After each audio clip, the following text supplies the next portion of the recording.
Que a paz do Mestre Jesus reine em nosso coração e no ambiente que nos envolve. Cumprimentamos a todos que nos assistem e aqui nos colocamos para mais um momento de reflexões, hoje envolvendo o tema eutanásia. Convidamos a todos para a prece de início. Amado Jesus, irmão e amigo de todas as horas, queremos agradecer-lhe pela oportunidade que nos concede de mais uma vez aqui estarmos para as nossas reflexões de cunho espiritual, de cunho moral e evangélico. Queremos manifestar também a nossa gratidão sincera por mais este dia e por mais esta semana, por todas as lições que temos recebido, por todo o aprendizado, por todas as conquistas aquilatadas nessa nossa jornada. Lhe pedimos que esteja conosco, que nos ampare, inspirando-nos, facultando assim o nosso entendimento, a nossa compreensão com relação ao tema que trazemos para a noite de hoje. Ser conosco, amigo querido, hoje e sempre. Que assim seja. Abaixar um pouquinho esse som. Então nós vamos começar aqui as nossas reflexões a respeito do tema que hoje está colocado da seguinte forma: eutanásia, boa intenção justifica a morte suave antecipada? É uma pergunta. Por que morte suave antecipada? Porque geralmente os processos eutanásicos são ou utilizam de métodos que antecipam a morte física de forma gradual, muitas vezes adicionando algum elemento na circulação sanguínea da pessoa, e ali a morte se dá de forma lenta. Em O Livro dos Espíritos, mais precisamente na questão 953, Kardec vai perguntar ao Espírito Verdade o seguinte: quando uma pessoa vê diante de si uma morte inevitável e terrível, é ela culpada por abreviar de alguns instantes seus sofrimentos por uma morte voluntária? E então nos responde o Espírito de Verdade: sempre se é culpado por não esperar o termo fixado por Deus. Aliás, se está bem certo de que esse termo chegou, malgrado as aparências, e que não se pode receber um socorro inesperado no último momento? Como é que vamos realmente ter a certeza de que Deus não moveria alguma providência para que aquele mal fosse curado, fosse destituído do ambiente orgânico dessa pessoa? E aqui ele continua: concebe-se que nas circunstâncias normais o suicídio seja repreensível, mas suponhamos o caso em que a morte é inevitável e em que a vida não é abreviada senão de alguns instantes? Pergunta Kardec aqui. E nos responde o Espírito de Verdade: é sempre uma falta de resignação e de submissão à vontade do Criador. No mínimo, uma falta de fé. Naturalmente que, muitas das vezes, com a intenção de amenizar a dor, o sofrimento, optamos por contribuir, digamos assim, para que a morte daquele ente querido se dê numa rapidez maior, encurtando então os seus momentos de sofrimento.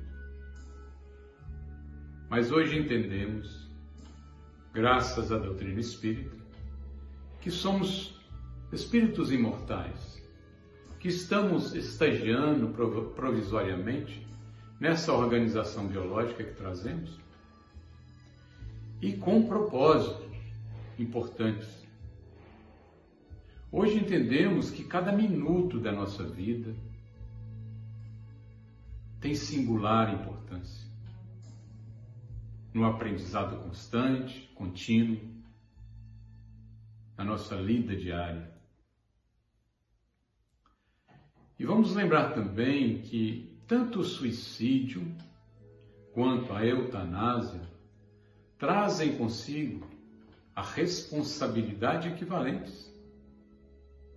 Porque tanto um quanto o outro representam um ato homicida, já que encurta a vida, o período da vida.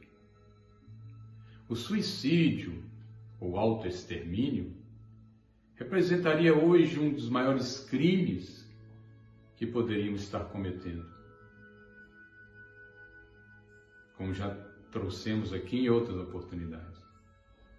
Porque atentamos contra a vida de um ser que não pode se esgueirar ou se proteger deste ato. E a eutanásia, da mesma forma, representa, e em muitos momentos, é como um suicídio. Seja ela por iniciativa própria, seja ela de iniciativa de outros, de terceiros, seja por processos violentos, ou seja por processos menos violentos ou gradativos, e aí entrariam as drogas letais, as doses continuadas, sempre haverá a intenção de se estabelecer o rompimento do elo que nos liga à vida. Então,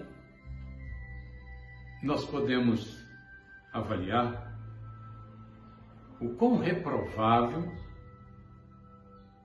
segundo os preceitos divinos, se torna tal ato.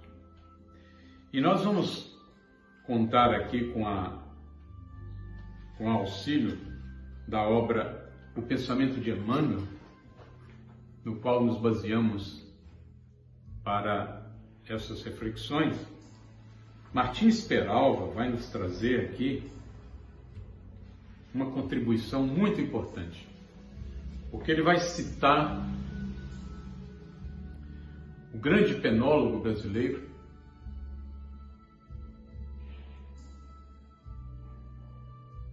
Nelson Hungria, em seus comentários ao Código Penal, volume 5, artigos 121 a 136, que diz o seguinte: segundo um conceito generalizado, o homicídio eutanásico deve ser entendido como aquele que é praticado para abreviar piedosamente o irremediável sofrimento da vítima e a pedido ou com o consentimento desta, consentimento desta. Aqui ele faz uma descrição do que seria o processo eutanásico. E ele continua trazendo a tese de Binding e Roth, autores alemães, que patrocinavam a extensiva permissão da eutanásia, dizendo que ela não teve nenhuma ressonância no direito positivo. E ele continua de forma muito inspirada. O homem, ainda que irremediavelmente acuado pela dor, ou minado por um mal físico, não é precisamente a reza estropiada que o campeiro abate. Repugna a razão e a consciência que se possa confundir com a prática deliberada de um homicídio o nobre sentimento de solidariedade e abnegação que manda acudir os enfermos e desgraçados. Além disso, não se pode olvidar que o sofrimento é um fator de elevação moral. E aqui merecemos realmente destacar essa última fala do amigo. E ele continua: não nos arreceemos, nesta época de retorno ao espiritualismo, de formular também o argumento religioso. Eliminar o sofrimento com a morte é ato de estreito materialismo. É desconhecer que uma alma sobrevive ao perecimento do corpo e que a dor é o crisol em que essa alma se purifica e se redime para sua progressiva ascensão às claridades eternas. Então vejamos aqui o quão inspirado verdadeiramente se encontrava esse nosso irmão quando trouxe esse comentário. E não ficamos por aqui. Ele ainda vai nos dizer: o indivíduo que autoriza a própria morte não pode estar na integridade do seu entendimento. O apego à vida é um sentimento tão forte que o homem, no seu estado psíquico normal, prefere todas as dores e todos os calvários à mais suave das mortes. Defender a eutanásia é, sem mais nem menos, fazer a apologia de um crime. Não desmoralizemos a civilização contemporânea com o preconício do homicídio. Uma existência humana, embora irremissivelmente empolgada pela dor e socialmente inútil, é sagrada.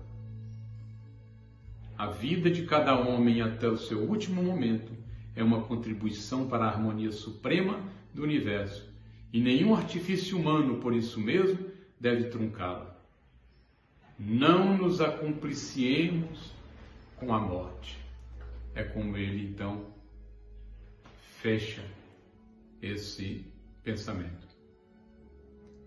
Então, meus irmãos, pensemos bem a respeito da importância de relativizarmos esse ato criminoso que, fantasiado ou envolvido pela aparência da compaixão, representa um crime perante as leis maiores. E gostaríamos de fechar as nossas reflexões neste momento com a fala do nosso amigo, nosso irmão Martins Peralvo, que diz o seguinte, no último parágrafo do capítulo 36, cujo tema é Penologia e Eutanásia. Ele vai dizer: em nome do amor e da consolação, compreensíveis ante a intensidade do sofrimento, nas moléstias consideradas sob o ponto de vista humano, incuráveis, não devemos subtrair do companheiro em processo redentor a oportunidade do resgate. Então, aqui temos o desfecho para as nossas reflexões. Que possamos levar conosco todo esse conteúdo em pensamento para trabalhar essa ideia que em parceria com ato suicida, representam então crimes odiosos perante a lei maior. Que a paz do amigo Jesus possa nos envolver hoje e sempre. Que assim seja.